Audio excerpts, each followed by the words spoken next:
Welcome. Graduation is behind us. Classes are behind us. People have turned in their grades. Some people are gearing up to leave, yet you're here today. So we cannot doubt your commitment. So thank you so much for showing up. We know that a number of people are going to be trickling in and out of this day-long symposium, and we appreciate everybody being here. No matter where you happen to engage in practice, in research, in clinics, in education, you're always going to be faced with this continuous need to bring some change, reform, improvement, transformation, whether you're in a hospital, in a social work service clinic, in a school of education, in a campus, in a K-12 school. But engaging in transforming organization, changing behavior, improving practices, entails a very difficult set of questions. It starts with how to implement, fill in the blank, a kind of improvement. And most of the time what we do, we go and we start with a little pilot, because there's context, there's this thing called human factors, there's these resources needed. So we start with this little pilot, but even getting a pilot to work effectively is a really big challenge. So you get a pilot to work.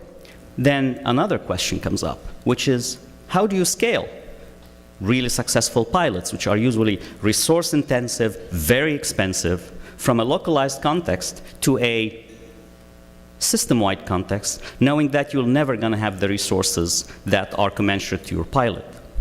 So let us assume you actually do scale up a change, an intervention, a practice. You're faced with another very difficult question, which is, how do you sustain any of these realized changes, improvements, efficiencies, and transformations of an organization? And even if you're successful at that, then the question becomes, how do you go on and continuously improve on what you've done and not let that sort of trickle down?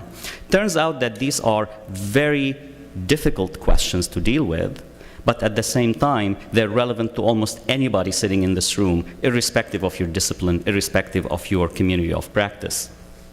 Well, it turns out that there are an art and a science to doing these things, which I was kind of ignorant about before coming to Carolina, and I want to thank Laura Cohen-Vogel for educating me on starting this down. But there's a family of things. We call them continuous improvement, in alphabetical order, design-based implementation research, implementation science, improvement science, quality improvement, and total quality management that come from a whole wide range of disciplines. And the interesting thing is, I think we have a lot of that going on this campus. Every single school, a bunch of institutes, a bunch of research centers have one form or another of this great work happening on this Carolina campus. So that was a really interesting prospect that we sort of came to learn. I'm going to transform you quickly. This is Lebanon. This is where I come from. And what you probably see here is a very common sight in Lebanon, which are these terraces that we use to negotiate steep mountains and turn them into some agriculture used land. And if you zone in on these terraces, they look like this. And they do ring a bell, right? So when I first came here, I said, these things look like Lebanon. We have those things. And somebody said, oh, these are low stone walls. And I quickly came to realize that this is not a descriptive term. It actually is a technical term used on this campus to say that collaboration and cross-campus work actually is not only happening, but it's most welcome at Carolina, which was incredibly important for us. And so low stone walls means that even your deans actually talk to each other, which is interesting. So we have been having quite a bit of conversations around campus with deans Guskowitz, Bluen, Reimer, Shackelford, DeRossi, Bill Roper, Nelda, and Gary Bowen about this family of approaches and about what could be done to sort of like levy up these all really interesting things around campus. And of course, I was kind of gung-ho about, let's do something. And deans who are way more wiser than me said, well, how about we start somewhere, a little bit more gradual. And we came up with this idea of this Lightning Symposium. So the aim of this Lightning Symposium today is to gauge interest and capacity across campus in this family of approaches and research methodologies and practice, identify and showcase depth and breadth of expertise across campus, help build networks and collaborations, and work toward some strategic campus-wide effort. So we had this idea, and then the question is, how do we get from that idea to this day? And so we have a bunch of people to thank for this. We had a group of about 15 individuals from across 8 professional schools who came together and formed a symposium exploratory committee. They helped us brainstorm, conceptualize, think about how do we start moving forward, and they were incredibly helpful. Many of them are here today or just going to be trickling in. And then from that came a symposium planning committee, Laura Cohen-Vogel, who's a professor in the School of Education, Jill Ham, our inaugural interim associate dean for research and faculty development in the School of Education, Jackie McLaughlin from pharmacy, Eshelman School of Pharmacy, Rohit Ramaswamy from public health. Is Rohit here? And Bradley Stotts from the School of Business. And they've done incredible work for us in putting this day together.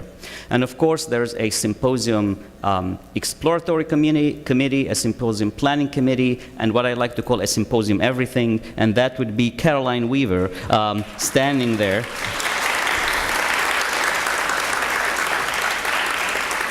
So it's not deans, it's not faculty, right? You know who's behind this. And Caroline has been heroic in putting this day together. So thank you, Caroline, on behalf of everybody here. So how did this day shape up? It actually shaped up beyond our wildest expectations. What we have today between 8:30 in the morning and 3:30 in the afternoon are participants from 8 professional schools and the college, 41 academic roughly, depending on how you count them, 40 academic units, centers, institutes from across campus represented here, 47 lightning and interactive poster sessions that you will be listening to.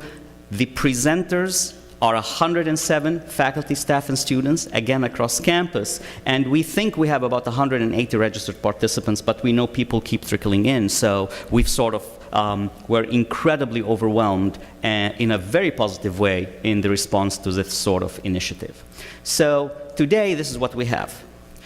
Tomorrow, what we want to start working toward is One Carolina initiative.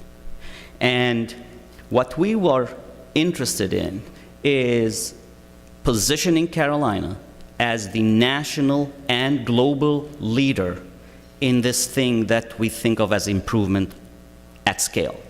We're interested in getting campus to conduct cutting-edge research that has transformative potential for improvement at scale in various contexts, be it education, health, social services, business operations, and so on and so forth.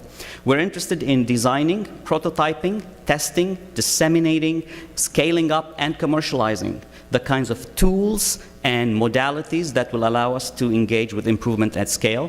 And we're also interested in exploring the development of education and training programs in a science of improvement at scale to train the next generation of scientists who do improvement at scale in business, health, education, and social and community services, or whatever field you think this approach applies to. What do we hope for today? We really want you, the researchers, the faculty, the staff, the students, to sort of help us think of how we can be nimble, help us to capitalize on this critical advantage that we presently have across Carolina as a campus. And I sort of highlight here current and present because others are starting to do this work. Maybe very few places has the kind of capacity and bandwidth we have, but I think we have a decisive advantage today as Carolina that we need to build on and be not at the cutting edge, but at the bleeding edge of leading this field. And so what we'd like to do, and we structured this day in a number of lightning talks, 5-minute presentations, and Caroline will hold you to the 5 minutes, as well as interactive poster sessions, and a number of discussion-based, some of them are speed dating, some of them are group discussions, to help us think about these things. How can you help us conceptualize what I would call a family resemblance approach to your work that transcends specific frameworks and lenses? And I want to invite you to think about what big problems can we solve, what difficult institutional, state, national challenges that we can address through a family of approaches, rather than necessarily thinking about defining or naming or limiting the things or delimiting the things we're doing. We want you to help us understand how we can support and facilitate your transdisciplinary, cross-disciplinary, interdisciplinary interactions across campus, while at the same time being nimble. We're not interested in another superstructure on this campus. We're just interested in doing interesting research and development work. And we want you to help us develop a sense of the sorts of resources that you immediately need now to sort of jumpstart a campus-wide effort of this scale. So these are some of the challenges that are going to be the themes of a lot of the work that you're going to hear about today. And we want you to have fun, of course. There's breakfast, there's lunch, and there's interesting discussions to be had today. Of course, I would be remiss not to thank Provost Dean, who was a big enthusiast about this whole idea, and he didn't share this with me till much later in the game, that he has written a book at one point in time that has something to do with the family of improvement science. And here I was trying to explain this to him, and he was smiling because turns out it's the joke is on me. And I know that Vice Chancellor for Research, Terry Magnuson, will be also joining us today, and he's very, very interested in this day. So again, I want to welcome you to this event. I hope we're going to have a very fruitful day. And now I'm just going to introduce Laura Cohen-Vogel from the School of Education.